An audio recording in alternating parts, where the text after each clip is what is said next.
in time and space, told in future tense. Dimension X.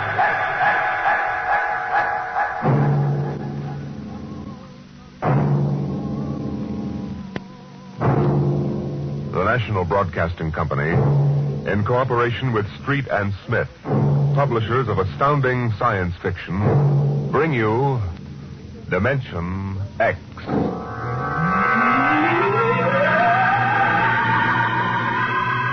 This is the story of the second expedition to the planet of Landro.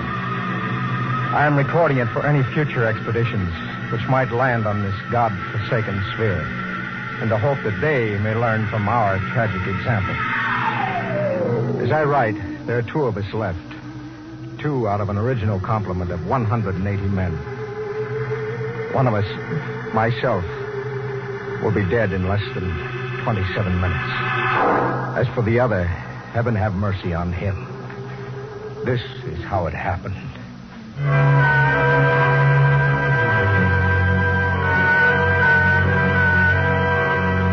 On June 3rd, 1997, less than 2 months ago, the last of our supply ships blasted off Landro, headed for Earth.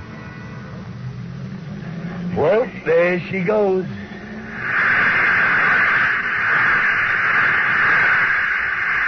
Like a big-bottom bird, huh? Like to be aboard her, Bat-Ears? Me?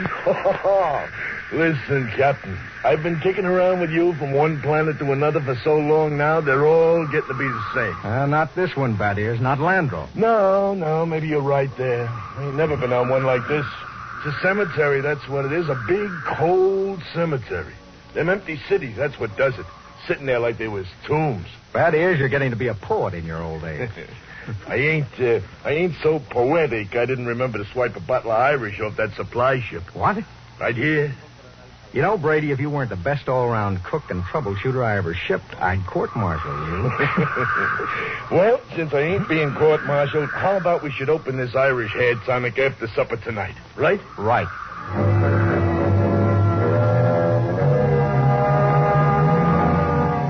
We walked back to the cluster of plastic huts we call the base. It was beginning to freeze up, and that purplish glow had settled across the planet. Yes, it was like a cemetery, all right. A cemetery of dead cities. We walked past one of them, a huge plastic dome with tall, graceful buildings, atomic power systems, vacuum conveyors. All perfect, all deserted, all ominous. How had it happened? Nobody knew for sure. But the best guess was that the plague had frightened the original inhabitants of the planet so that they had piled into rocket ships and headed for some distant planet. I often wondered why a civilization so advanced as Landro could not find a serum to beat the plague. Well, maybe the Aborigines back in the hills knew the answer. Those strange, ugly little people who had taken to the caves the day we landed. All we knew of them was what we found in the anthropological report of the expedition which preceded ours, and an occasional glimpse by someone on a hunting patrol. When I reached my shack, Morgan, the expedition surgeon, was waiting for me. He was sweating like a pig, and it wasn't the heat because my shack was as cold as a grave. Good evening, Captain Morgan. Well, what brings you here, It's Doctor? a matter of the serum, sir. What about serum? It's just that, well, it's no good. No good. It's too cold. 10 years too cold. But didn't you examine it? Yes, I did, but, well, my eyesight has been failing lately. Well, are you aware, Doctor, that the last supply ship has returned to Earth? Do you know we'll have no more contact for 2 years? Well, I must have misread the label, sir. Dr. Morgan, just how long do you give us? Well, the present immunity will last a week or so, and then it's just a question of time until someone picks up the plague. After that... A month. 2 months at most. Do you have any thoughts as to how we might save ourselves? No, sir, I'm afraid not. What about the natives? They don't die from the plague. They must have a treatment for it. If they didn't, there would be no natives. Would you be willing to go on an expedition to the hills to find out? Right now, Captain, I'd be willing to do anything. Absolutely anything. I'm truly sorry, sir. You're sorry. Dr. Morgan, would you mind telling me how it feels to murder 180 men? 181? Including yourself?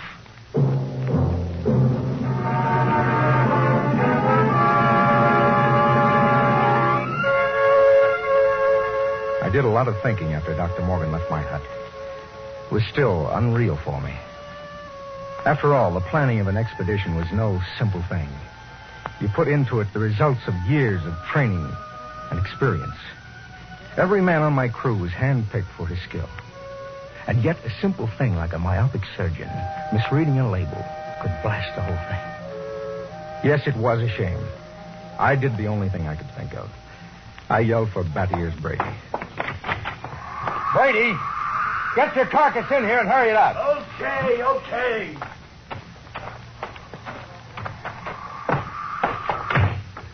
What's up? Sit down, Batty Ears. You got trouble, Ira? We got trouble. What? The serum's no good. What? Morgan forgot to check it. It's 10 years too old. Holy jumping snails. You're going to court-martial? Well, it wouldn't do much good. We'll all be dead pretty soon unless somebody figures something out. Why did they send these civilians with us? Well, it was a mistake. Anybody can make a mistake. Only this was a big one. Ira, what are you going to do? Well, there's only one chance. One chance in 10 million. What? The natives.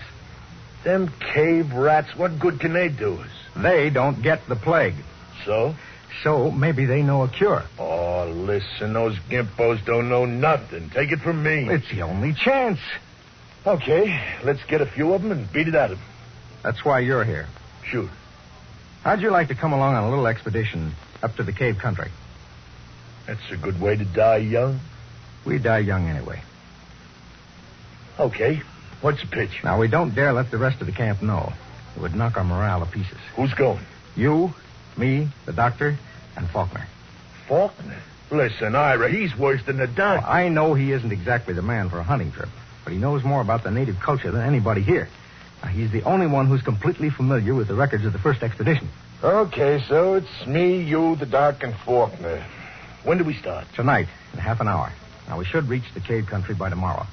With luck, we'll be able to find natives before night. And then the fun starts. You know, Ira, them gimpos don't exactly love us. Nobody loves us Batty Ears. That's one of the great paradoxes about this job. We come here to help them, to civilize them so they can live like human beings instead of pack rats, and they run off to the hills and hide from us. Like we had to... I almost said plague. Okay, Batty Ears, get the doc and Faulkner.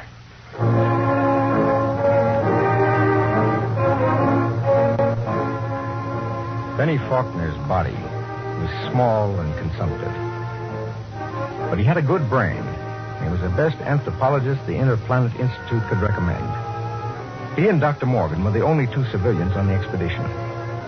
The rest of us were all Army or Space Patrol. We hadn't been marching very long before Benny's frail constitution began to show signs of wear and tear.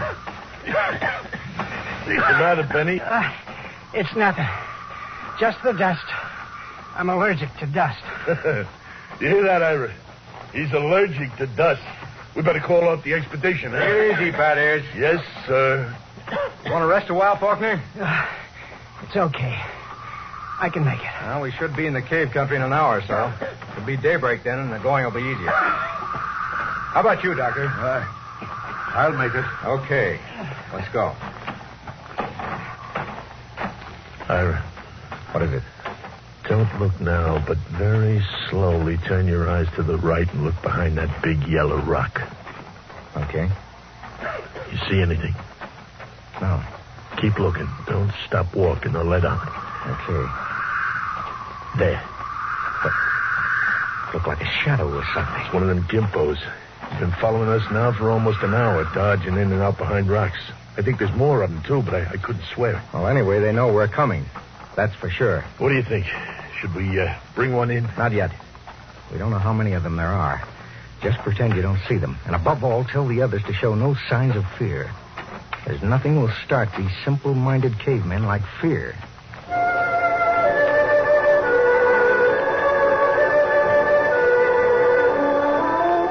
That was it. The manual said under no circumstances shall a member of the patrol display fear before a native. The dignity of the Earthman must be preserved at all costs. Walk erect, be firm but just, and do not allow the native to feel he is your superior. It was a good rule, and it always worked. Just before dawn, we reached the cave country.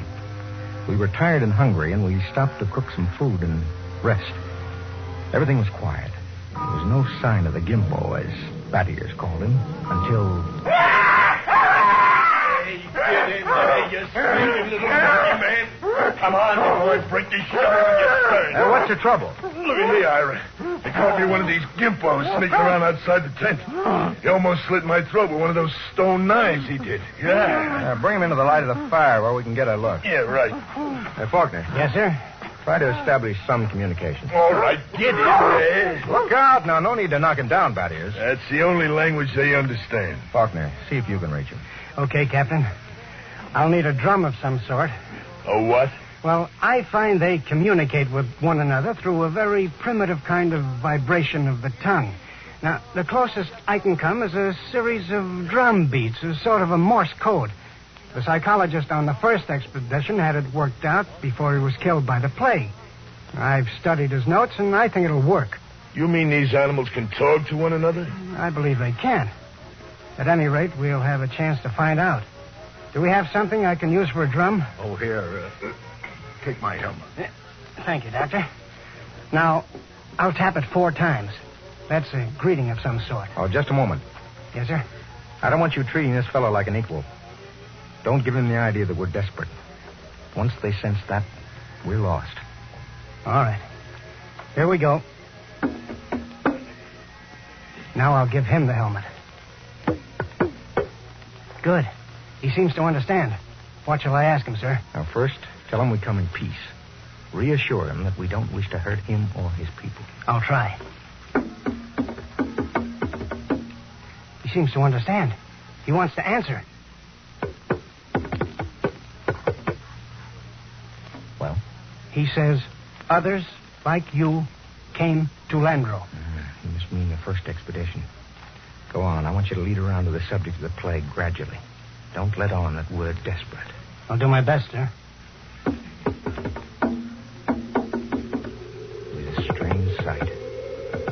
On one side of the helmet crouched little Benny Faulkner. Across from him crouched the Landrian, a humpbacked gray little creature with an enormous head and those soft lavender eyes. I'm setting forth in this narrative the transcript of their conversation as Benny Faulkner later transcribed it from the best of his memory. Faulkner, we come as friends. Native. Why? Faulkner, we will help you to rebuild your cities and make your machines work again. Why? We want to help you to enjoy the benefits of the great culture which once thrived on Landro. Why? Because we want to help you. If we ask you not to help us, will you go away? We stay for your own good. We have helped many others on other planets. How? We teach them a better way to live. Their way of life was better than your way. Have you tried our way? Why were your cities abandoned? Was it the plague? Yes.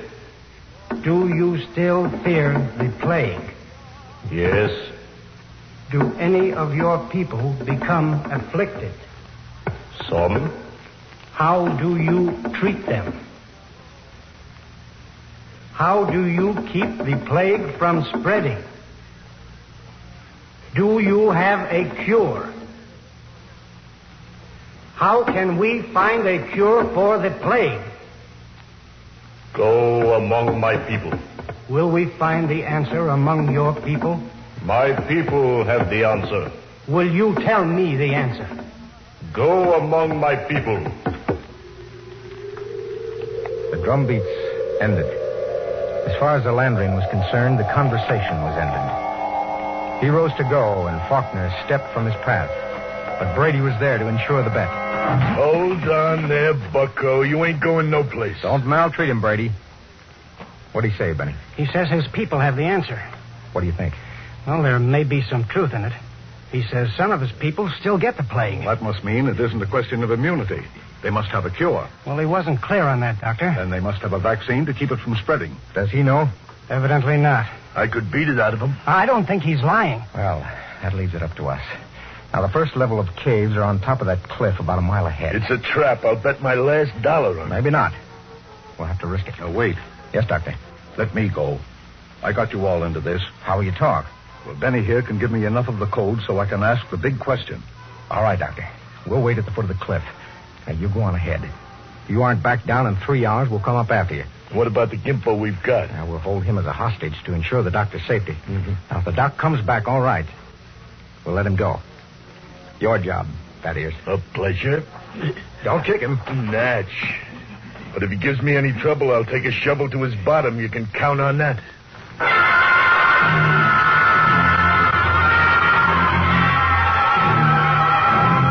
It took Dr. Morgan about an hour to pick his way up the side of the cliff to the first of the openings where the Landrians lived. He waved to us before he entered the mouth of the cave. And we waved back. Then we settled down to wait. It was a long, long wait.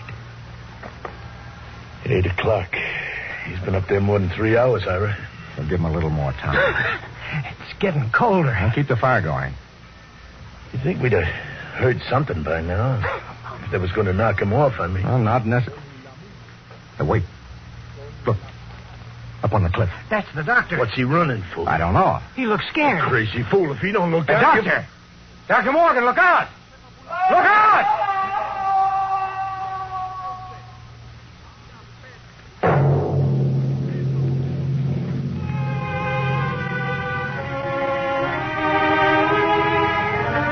We found him at the foot of the cliff, crumpled and broken. We never knew why he had thrown himself off. Scrawled across the pad he had taken with him, on which to make notes concerning the answer, was a single word. The word was courtesy. The expedition was a failure. Okay, that's it. I have to head back for camp and just wait and pray. Not just yet, Ira. Okay? What's on your mind, Battier? If it's all the same to you, I'd like to take the gimpo here out behind the rocks and have a talk with him. Okay, Ira? What do you think you'll accomplish? I don't know. Just a quiet little talk. No violence. No violence. Just a real, earnest type conversation. Okay, Ira? It was one of those decisions the commanding officer dreads. 180 lives against the chance that Battiers could persuade the little gray man to give an answer he might not even know. I nodded, and Battiers took the little native off behind an outcropping of rock. He was back in 15 minutes, dripping with sweat. Well? Let's go, Ira. Nothing, huh? But nothing. Is he, Yeah, they ain't made very good, those little gray people. They come apart too easy. So, let's go, Ira. All right. Benny. Hey, Benny. What is it? I feel kind of sick all of a sudden. He's got a weak stomach. Dust allergy. Hey, wait a minute. What is it, Benny? The back of my head. Dull kind of pain. Stick out your tongue. Give him a hand, Battiers. We've got to get him back to camp. What is it? I'm not sure. But that blackness on the tongue and the headache, it could be the plague. By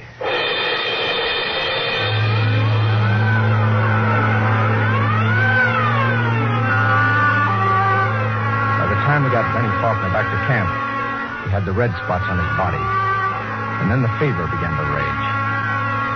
It was a plague, no mistake about it. Before morning, Collins, the supply sergeant, had it. Then it was Peabody. After that, the men went down like 10 pins. They screamed and moaned. And then they died. Come. Hello, Battiers. Ira? Have a drink. It's the last of the cough medicine. Yeah. Oh. Tired. Oh, man, I never been so tired. What's the count? We lost 6 more today. 6. That makes 29 dead. 29 in less than a week. It's them stinking natives. They put the whammy on us. All right, take it easy. Easy? I'd like to take a machine gun up to them hills and knock off the whole bunch of them. How's Benny? Now, that's a funny thing. I went into his tent this morning figuring sure he'd be dead by now. Instead, I see his fever is down a couple of points. That's amazing. Usually gets him in a matter of days. Faulkner's been hanging on for weeks now. Well, keep an eye on him.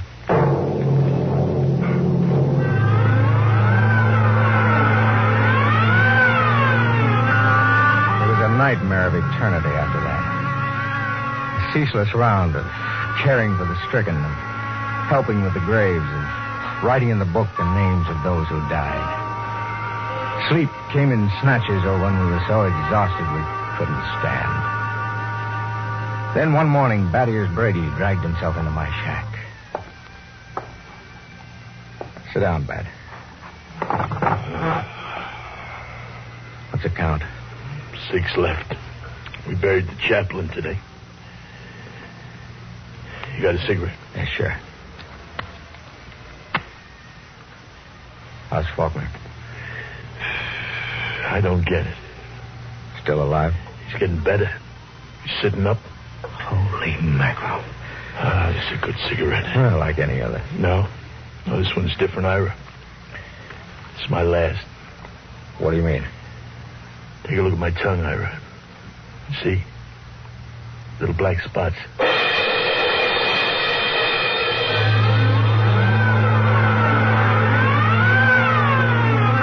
Somehow, I managed to get him into bed.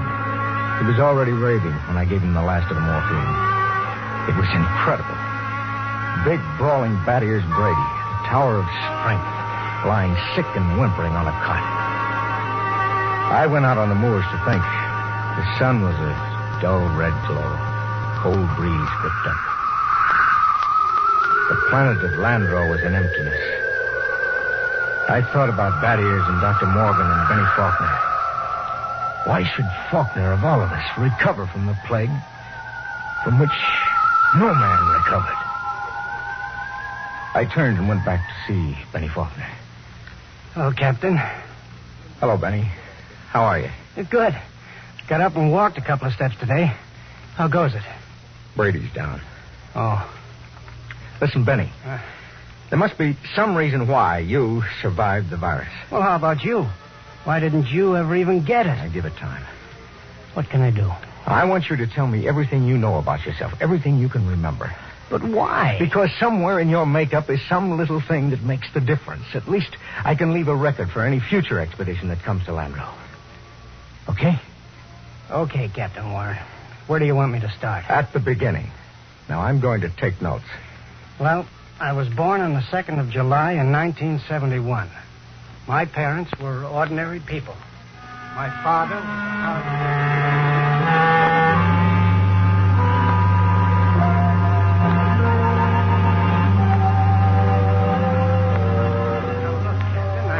everything I can remember.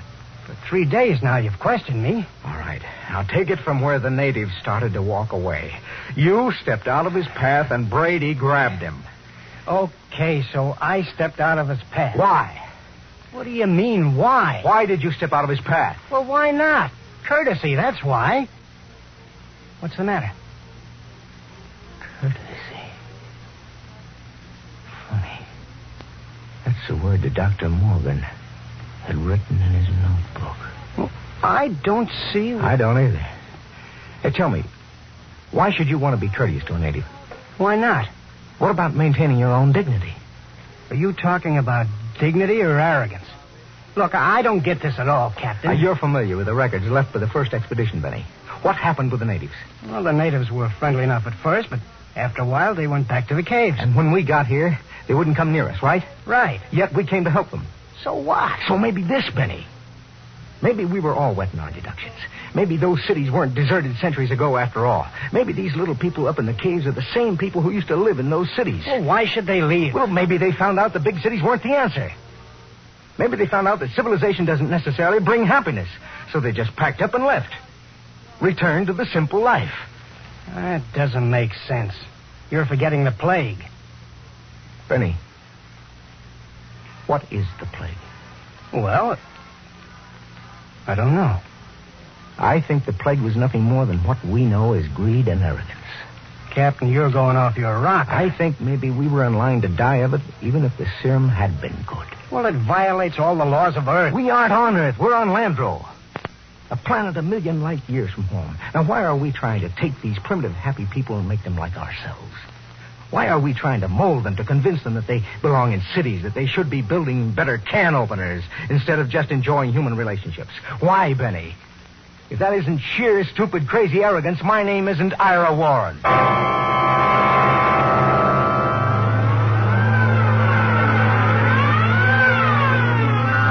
other four went that night. 3 days later, Thaddeus Brady died. In his delirium, he was howling about how if he could just get his hands on one of those stinking natives, he'd wring the answer out of them. After I buried him, I went back to Benny Faulkner's tent. Faulkner was getting out of bed as I entered.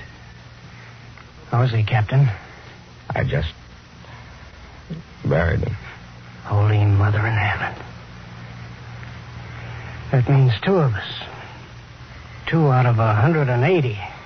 Not 2. Just 1. Oh, but you're all right. I have a headache. I'm beginning to sweat a little, too. Well, can I help you any? No, I think I'll go back to my shack and finish writing the report. Well, maybe it isn't the plague. No, Benny, I've seen it too many times to kid myself about it. Look, Captain, you don't believe that junk about courtesy, do you? I mean that stuff you were talking about the other night? That's a lot of nonsense. You must know that. Holy mackerel, Captain. You can't believe it. You can't. Good night, Benny. I think I'd like to be alone for a while. Okay. Good night, Captain Warren. This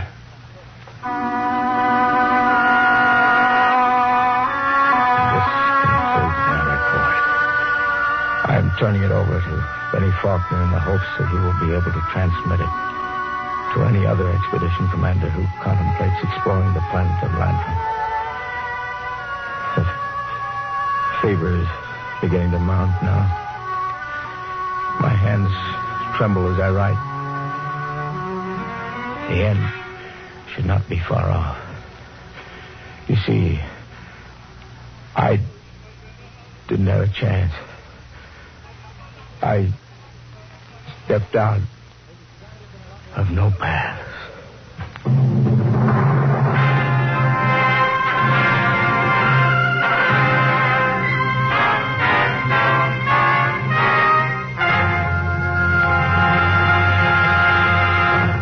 You have just heard another adventure into the unknown world of the future.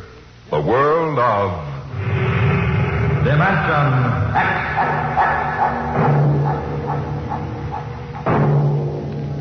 We are just beginning to discover how boundless our universe really is.